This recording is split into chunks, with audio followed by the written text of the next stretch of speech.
Yo, Still Mills, what's the deal, man? Listen, I am exhausted.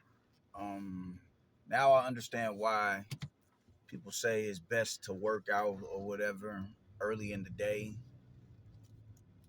and not at night, man. I like for the long.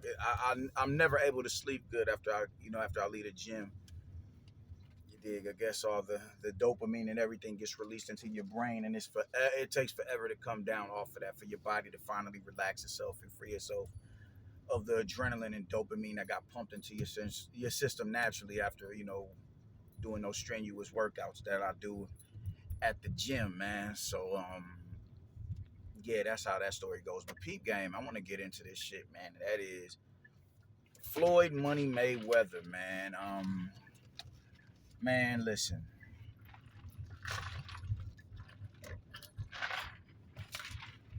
For every fan and every fighter who done decided to deify this dude and turn him into something bigger than what he is, make him this polarizing figure, and because that's what people do. You dig? They'll take an athlete and they'll just because he's the visual representation of us. He may not be the voice of us, but he's a visual representation of us.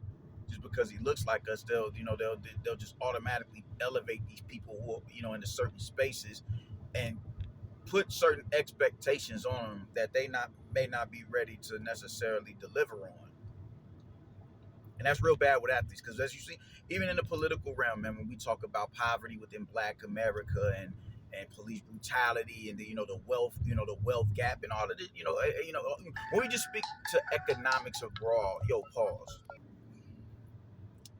Yeah, like I was saying, we talk about the wealth gap, and we talk about politicians who look like us, but they ain't necessarily they not like us or whatever. Man, we talk about a lot of things, and the first thing that they run to is athletes and millionaires that made it within the entertainment industry, not necessarily getting it out the mud, even though they get it out the mud as well because it's a grind that they have to go through. But you talking about the entrepreneurs don't get highlighted as much as someone like LeBron James, Mike Tyson, Oprah Winfrey, you dig, and of course Floyd Mayweather because of everything he was able to do within the sport of boxing. So these are the people that they run to, and usually when that happens, you would think they would harbor the same sentiment as us and never lose focus with the people who don't who aren't in your tax bracket because you were once upon a time not in your tax bracket. You were once upon a time one of us. So we expect you to echo a certain sentiment on behalf of the brethren. And when you don't, I get sometimes you got to walk on eggshells because it may be a deal or something that you want to be able to garner, like what Nate Parker had to do to create the Birth of a Nation movie about Nat Turner. There were certain eggshells he had to walk on for him to, bring that visual into fruition. I think Delroy Lindo was talking about doing something for Jean-Jacques Dessalines and the Haitian Revolution. So it's certain eggshells you got to walk on and step around in order to garner that type of deal to get that. So being more politically correct and methodical in what comes out of your mouth, it's understandable. Shit. The Honorable Elijah Muhammad was methodical about what came out of his mouth about the JFK assassination. And he wanted, Malcolm X to do the same thing. Both polarizing figures, you dig? It was understandable. We already got enough heat on us as is. They love this dude. We are not about to speak on this dude because that's going to vilify us that much more in the media. And certain things that we're trying to get, we got plans. Sometimes you got to dial back and bite your tongue or whatever for the greater good. And Malcolm X wasn't trying to have it. Shout out to Malcolm X. But I get something like that. But when you look at a dude like Floyd Mayweather, who was just completely pulled himself away from the lower class, blue collar working black man on top of that, bro. I feel like this, man. If Floyd Mayweather is a dude that you continue to not only deify but hold in certain esteem outside of the ring, stay over there. Stay over there. This dude has made it his business. He's the biggest contradiction. He's made it his business to not speak on behalf of us, not fight us, but want to look out for black people, for black fighters. You dig? It just, I've said this before. I've said it a multitude of times, bro. The fighters that you want to look out for are black fighters. The fighters that you want to root for are black fighters. Why did there was a multitude? There was probably more black fighters back when you were fighting than there are now, who were factors within your division. You never got in there with Tim Bradley. You never got in there with Keith Thurman. You never got in there with these dudes. You never got in there with Sean Porter. You never got in there with Kell Brook. You never got in there with none of these dudes. Never. You wanted the names of, you wanted to fight people with with Spanish surnames. You dig? And you never got ostracized for that because, it was understandable. It's understandable because they bring a certain, they bring an entire country behind them. It's understandable, man. But at what point do you sit back and say, all right, man, I'm contradicting myself, man, because the same people that I'm trying to look out for allegedly and root for, I'm not necessarily putting them in position of where they can start amassing generational wealth. There was gaps between you fighting Zab, Shane, and then eventually Andre Berto. Everybody between that was Hispanic dudes, mestizos. You dig? You retire. Just the Donald Sterling situation. Nah, man, he ain't racist towards me. The Gucci situation. Record you walking in a Gucci store to go, purchase some Gucci attire. Black Lives Matters, the war rally cry on behalf of the brethren. To really, to be the man. We're combating police genocide right now. What do? All lives matter. All lives matter from a black man. It's real disparaging, man. Nobody is saying that their lives never mattered. That's not the saying. But they ain't the ones that's being slaughtered at the hands of the police inhumanely. And they're not the ones that's escaping being vilified and reprimanded for it neither, when it happens to them.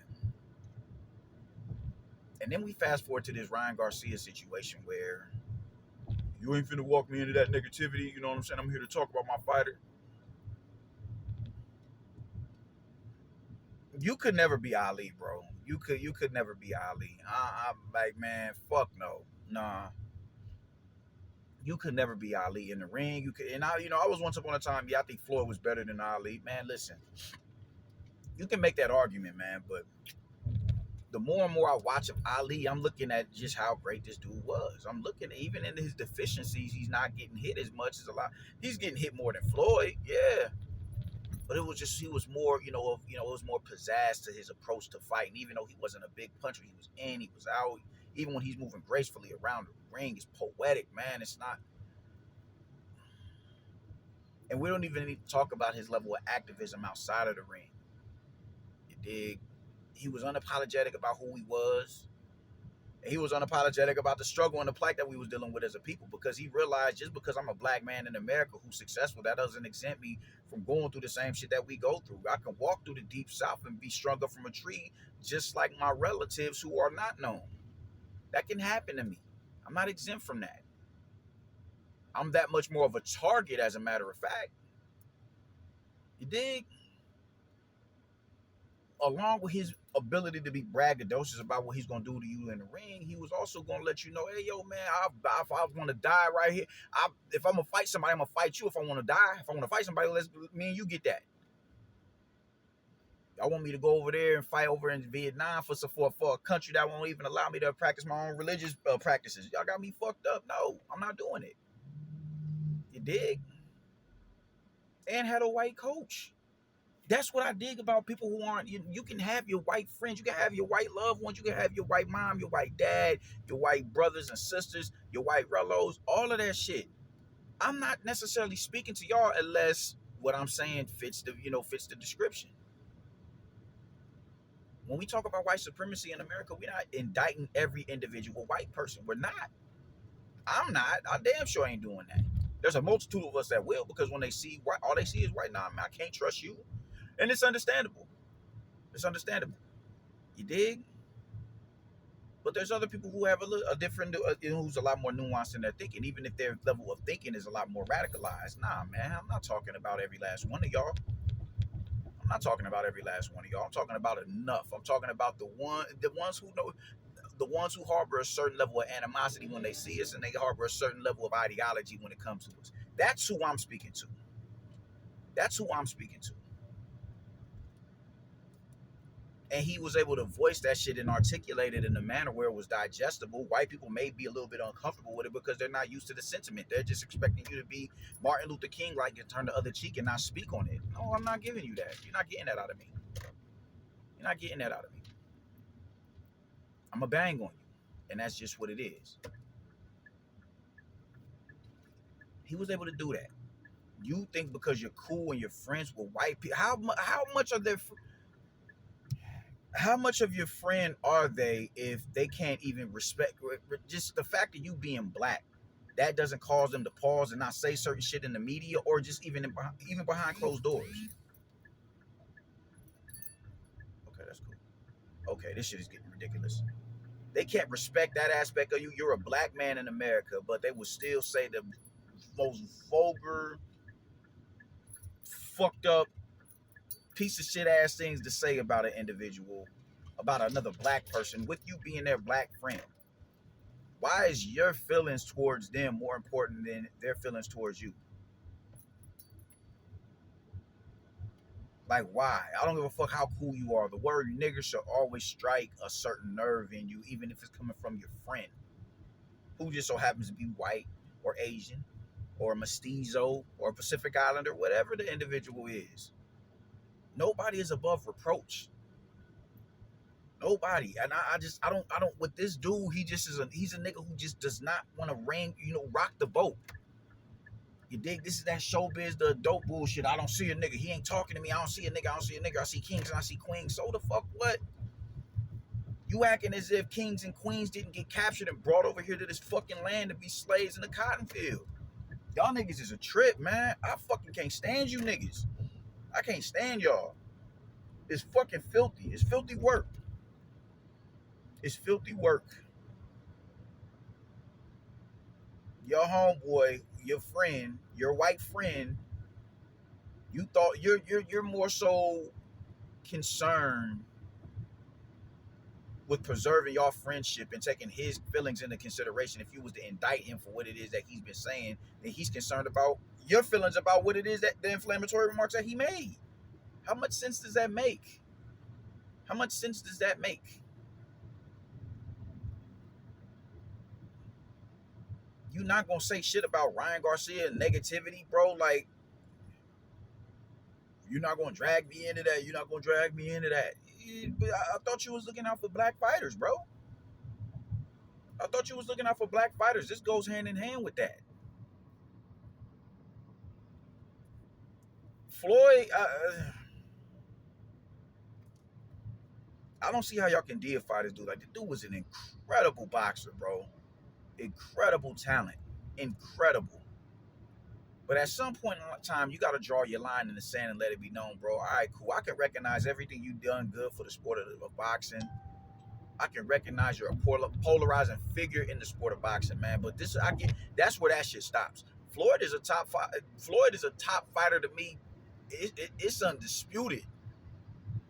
His skill set, his accolades that he's amassed. I don't give a fuck about the dollar he was able to generate. I don't see none of that money. I don't see none of that. So I don't give a fuck about none of that, man. I'm talking about what it is that I've seen as a pugilist. The dude is incredible. That's where that shit stops at. That's where that shit stops. This is disgusting, man. Just real filthy behavior from this nigga, man. And don't nobody, like, just the same people who are bro, it was black people who bought your fights, fam. Like, what the fuck are we talking about? You go to cities with big Hispanic populations, you was getting booed out the arena. I ain't forgot about that Marcos Maidana fight. When y'all went to DC for the press tour, they booed him out of the arena. Why? Because DC is Chocolate City. This is where the brethren is at. This is where we at in bulk. You go to LA, yeah, you getting booed. You go to California in general, man, that's Mexico right there. Yeah, we gonna boo you out the arena. You go to other places, New York, we still got a sizable population, and the numerical population in New York, you getting all the love in the world. DC,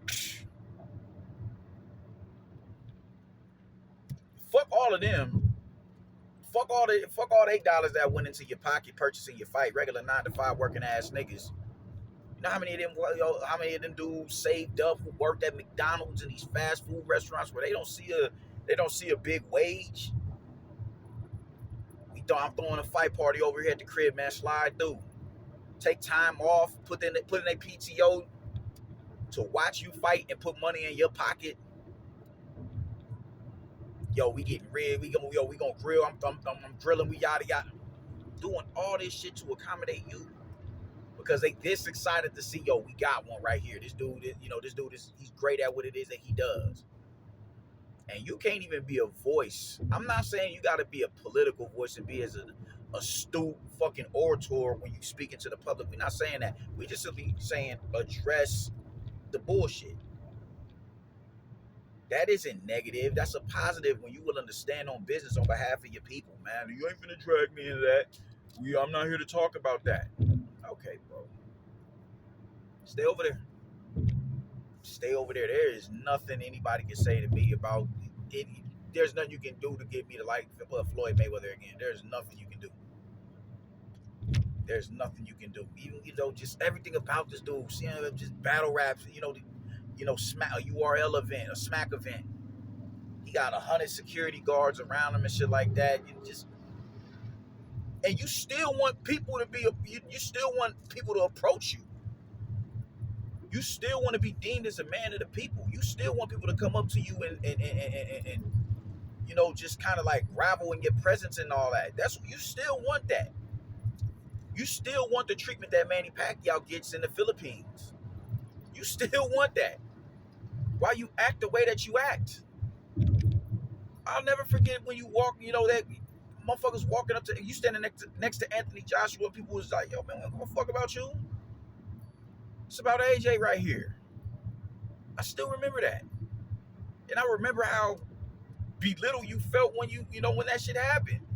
No, I don't want to hug you. Nah, bro. What's happening, Anthony Joshua? Was good. I remember that. I remember that vividly.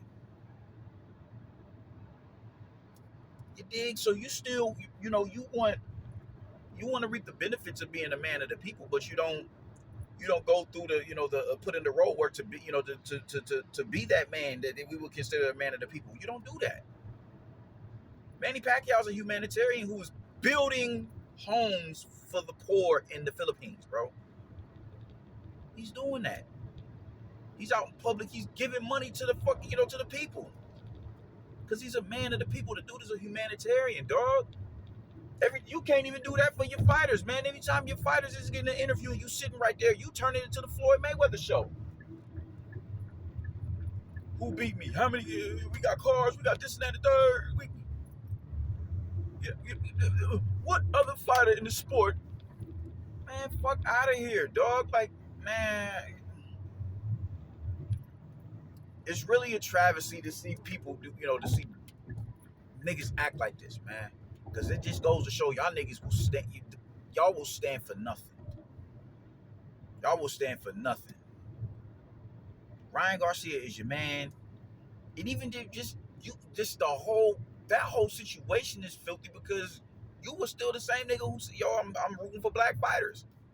Why you encourage that man to come in overweight? And people are, there's rumors about you, giving him game on the IVs and all that, man. Just a multitude of things. I don't know. That whole situation is corny, bro. And you look like a sucker for dealing with him. And now you won't even make what you did with that whole situation right by standing on behalf of the brethren and letting it be known, nah, man, that wasn't cool, bro. What Ryan did was, you can't redeem yourself after that. You can go to church and do whatever the fuck it is you want to do. That's a stain you'll never be able to remove from your fabric, bro. Ever. And anybody standing there with that man, any nigga standing next to that man after that shit, stay the fuck over there. And I hope everybody treats you as such. I hope all them security guards you walking around with because you scared to get mauled, whatever, and motherfuckers ask for your autograph, I hope they just standing around there. I hope eventually the brethren wakes up And all that security you got holding you down, they just, looking at you and walking past you, just because you're anticipating motherfuckers to be giddy to see you or whatever they'll no. All right, cool. Yeah, Floyd Mayweather, whatever.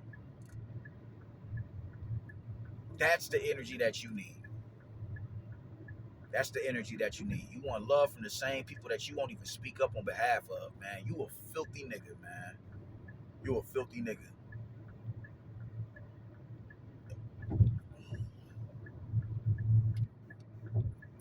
You ain't about to drag me into that negativity with Ryan Gart. Bro, he dragged you into it when he said, I hate niggers. You want to join the KKK. You don't think you got roots in the South as just as much as anybody else. Any other black person here who can trace their fucking lineage back to the killing fields of the antebellum South. You got roots in the South. That domestic level terrorist organization slaughter some of your people down there as well. And for him to say, I want to join the KKK and realive George Floyd so we can kill that nigger again, that doesn't bring up a certain level of anxiety in you, man. The KKK alone, him just saying those words, I want to join the KKK. Okay, bro. And I wouldn't be surprised if you sat rings or courtside at a fucking at a game with him. I wouldn't be surprised at that. I wouldn't be surprised if you sat ringside with him at another. Bro, you are the worst. You are the worst type of fan, my nigga. You're not fan, but just fighter, celebrity. And this is why you don't make you don't this is why you don't deify celebrities, because they'll let you down. And Floyd has let the brethren down, bro. I just, the hell with Floyd Mayweather, man. That's what I say all that to say that. Fuck with Floyd Mayweather, man. That dude he's not one of us. He's not like us. And he's one of us.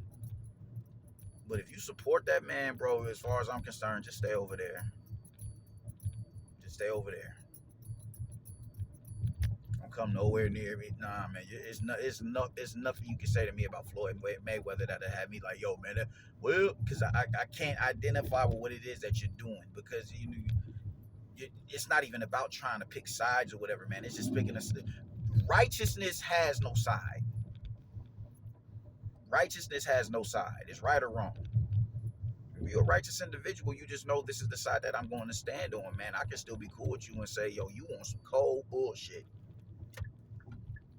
And he just refuses to do that. He refuses to do that. So anybody who got some shit to say, anything positive to say about Floyd Mayweather, I don't want to hear it. Go over there with that nigga. I have nothing to say to you. There's no sense of camaraderie that we could ever have. There's nothing I'm cool. And I'm going to say it again. We need a complete detox of Floyd Mayweather Jr. in boxing. A complete detox. A complete detox. We got to remove the stain of Floyd Mayweather off of the fabric of boxers and their fans. Because you get sucker shit like this with Floyd. So, that's pretty much all I got to say about it, man. I'm dropping my car off over here to get the oil and everything looked at. And I'm going to go home and smack on the homie in 2K, hopefully in the next hour. Hopefully it don't take him too long. So, I'm outie, man. Y'all be easy and stay righteous, man.